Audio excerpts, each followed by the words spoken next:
മക്കളെ എല്ലാവർക്കും ഈഗിൾ ലേണിംഗിലേക്ക് സ്വാഗതം. അപ്പോൾ നമ്മൾ ഓണം എക്സാമിന് പ്രിപ്പയർ ചെയ്തുകൊണ്ടിരിക്കുകയാണ്. അപ്പോൾ ഓണം എക്സാമിന് പോകുന്ന സമയത്ത് ക്ലാസിഫിക്കേഷൻ ഓഫ് എലമെന്റ്സ് എന്ന ചാപ്റ്റർ പഠിക്കുന്ന സമയത്ത് ഈ ക്വസ്റ്റ്യൻ പഠിക്കാതെ പോവരുത്. ഈ ക്വസ്റ്റ്യൻ ഉണ്ടാവും, ഓണം എക്സാമിന് ഈ ക്വസ്റ്റ്യൻ ഉണ്ടാവും. ഇത് എൻ്റെ ഉറപ്പാണ്, ഇത് ഈഗിളിന്റെ ഉറപ്പാണ്. ക്ലിയർ ആണ്. 2 ക്വസ്റ്റ്യൻ ആണ്, 3 മാർക്കാണ്. വെറും 2 മിനിറ്റ് ചെലവഴിച്ചാൽ 3 മാർക്ക് സ്കോർ ചെയ്യാൻ പറ്റുന്ന ഒരു ക്വസ്റ്റ്യനിലേക്കാണ് നമ്മൾ പോകുന്നത്. ഓക്കെ അല്ലേ, റെഡി അല്ലേ? അപ്പൊ നമ്മൾ ക്വസ്റ്റ്യനിലേക്ക് പോവാം. Define ionisation enthalpy. എന്താണ് അയോണൈസേഷൻ എൻതാൽപ്പി എന്നുള്ളതാണ്. രണ്ടാമത്തത്, നൈട്രജന്റെ അയോണൈസേഷൻ എൻതാൽപ്പി ഓക്സിജനേക്കാൾ കൂടുതലാണ്. സാധാരണഗതിയിൽ നമ്മൾ പഠിച്ചതനുസരിച്ച് ഓക്സിജൻ ആണ് കൂടുതൽ വരേണ്ടത്. പക്ഷേ ഇത് എക്സെപ്ഷൻ ആണ്, നൈട്രജൻ കൂടുതലാണെന്ന് അവർ പറയുന്നത്. എന്തുകൊണ്ട് നൈട്രജന് അയോണൈസേഷൻ എൻതാൽപ്പി ഓക്സിജനേക്കാൾ കൂടുന്നു എന്നുള്ളതാണ് നമ്മൾ പറയേണ്ടത്. 2 ക്വസ്റ്റ്യൻ ആണ്. ഒന്ന്, എന്താണ് അയോണൈസേഷൻ എൻതാൽപ്പി? ഒരു ഐസൊലേറ്റഡ് ഗ്യാഷ്യസ് ആറ്റത്തിന്റെ അവസാനത്തെ ഷെല്ലിൽ നിന്നും ഇലക്ട്രോണിനെ റിമൂവ് ചെയ്യാൻ ആവശ്യമായ എനർജിയെ വിളിക്കുന്ന പേരാണെന്ത്?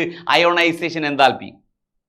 ഒന്ന് പറയേ, ഒരു ഐസൊലേറ്റഡ് ഗ്യാഷ്യസ് ആറ്റത്തിന്റെ അവസാനത്തെ ഷെല്ലിൽ നിന്നും ഇലക്ട്രോണിനെ റിമൂവ് ചെയ്യാൻ ആവശ്യമായ energy. It is the amount of energy. It is the amount of energy. It is the amount of energy required to remove an electron from outermost shell of isolated gaseous atom. ഒരു isolated gaseous ആറ്റത്തിന്റെ അവസാനത്തെ ഷെല്ലിൽ നിന്നും ഇലക്ട്രോണിനെ remove ചെയ്യാൻ ആവശ്യമായ എനർജിയെ വിളിക്കുന്ന പേരാണെന്ത്? Ionisation enthalpy. രണ്ടാമത്തെ ക്വസ്റ്റ്യൻ, നൈട്രജന്റെ അയോണൈസേഷൻ എൻതാൽപ്പി ഓക്സിജനേക്കാൾ കൂടുതലാണെന്ന്. നൈട്രജൻ അയോണൈസേഷൻ എൻതാൽപ്പി കൂടുതലാണെന്നാണ് പറയുന്നത്.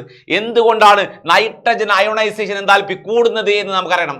അതറിയണമെങ്കിൽ കോൺഫിഗറേഷൻ എഴുതി നോക്കാം. നമുക്ക് നൈട്രജന്റെ കോൺഫിഗറേഷൻ നമ്മൾ എഴുതി നോക്കുകയാണ്.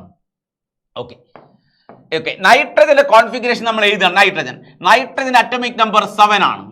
ഇലക്ട്രോണിക് കോൺഫിഗറേഷൻ വരുന്നത് 1s2 2s2 2p3 ആണ്. 2p3 മക്കൾക്കറിയാം 2pക്ക് 3 ഓർബിറ്റലാണ്. 2pക്ക് എത്ര? 3 ഓർബിറ്റൽ അല്ലേ? 1 2 3, 1 ഇലക്ട്രോൺ 2 ഇലക്ട്രോൺ 3 ഇലക്ട്രോൺ, ഇങ്ങനെ വരയ്ക്കാം. ഓക്സിജന്റെ കോൺഫിഗറേഷൻ, ഓക്സിജൻ അറ്റോമിക് നമ്പർ 8 ആണ്. ഇലക്ട്രോണിക് കോൺഫിഗറേഷൻ വരുന്നത് 1s2 2s2 2p4 ആണ്. 2pക്ക്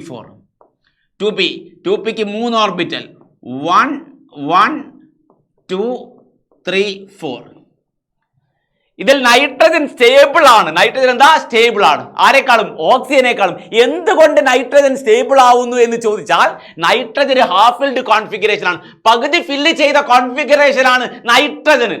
നൈട്രജന്റെ പി ഓർബിറ്റിൽ കൊള്ളാവുന്ന ഇലക്ട്രോൺ 6 ആണ് അല്ലെ? അതിന് പകുതി ഫില്ല് ചെയ്യുക എത്ര? 3. മക്കളെ പഠിച്ചിട്ടുണ്ട്, ഒരു എലമെന്റ് ഹാഫ് ഫിൽഡ് കോൺഫിഗറേഷനോ അല്ലെങ്കിൽ ഫുൾ ഫിൽഡ് കോൺഫിഗറേഷനോ വന്നു കഴിഞ്ഞാൽ ആ ആറ്റം സ്റ്റേബിൾ ആണ് തൊട്ടടുത്ത ആറ്റത്തെക്കാളും. പക്ഷേ ഓക്സിജൻ അങ്ങനെയല്ല. ഓക്സിജൻ ഹാഫ് ഫിൽഡ് അല്ല, പകുതി ഫില്ല് ചെയ്തല്ല. പിയിൽ പകുതി എന്ന് പറഞ്ഞാൽ 3, ഡിയിൽ പകുതി എന്ന് പറഞ്ഞാൽ 5 അല്ലേ? അങ്ങനെ പിയിൽ 3 ഇലക്ട്രോൺ വന്നാലോ ഡിയിൽ 5 ഇലക്ട്രോൺ വന്നാലോ ആ ആറ്റം സ്റ്റേബിൾ ആയിരിക്കും. ക്രോമിയം സ്റ്റേബിൾ അല്ലേ? നമ്മൾ പഠിച്ചിട്ടുണ്ട് ക്രോമിയം സ്റ്റേബിൾ ആറ്റമാണ്. അപ്പം ഇവിടെ നൈട്രജനും ഓക്സിജനും കമ്പയർ ചെയ്യാം. നൈട്രജൻ സ്റ്റേബിൾ ആണ് ആരെക്കാളും? ഓക്സിജനേക്കാളും എന്ന്. സ്റ്റേബിൾ, ഒരു സ്ഥിരതയുള്ള ഒരു ആറ്റത്തിന്റെ, ഒരു സ്റ്റേബിൾ ആയിട്ടുള്ള ഒരു ആറ്റത്തിന്റെ അവസാനത്തെ ഷെല്ലിൽ നിന്നും ഇലക്ട്രോണിനെ റിമൂവ് ചെയ്യുക എന്ന് പറഞ്ഞാൽ ബുദ്ധിമുട്ടാണ്.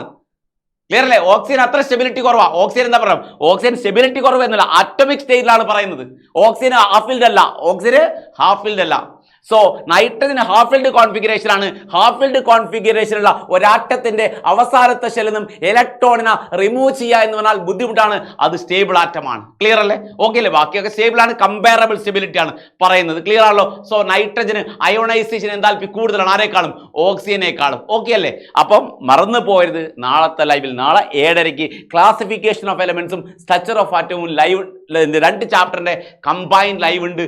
അത്രയും ചാപ്റ്റേഴ്സ് എന്ത് ചെയ്യുക, അത്രയും ക്വസ്റ്റ്യൻസ് ഡിസ്കസ് ചെയ്യുന്നതാണ് ലൈവിൽ. ഫ്രണ്ട്സിനൊക്കെ മാക്സിമം ഷെയർ ചെയ്യണം. ലിങ്ക് മാക്സിമം ഷെയർ ചെയ്ത് മക്കൾ ലൈവിലെത്തും. ഓക്കെ അല്ലേ? അപ്പോൾ ബൈ.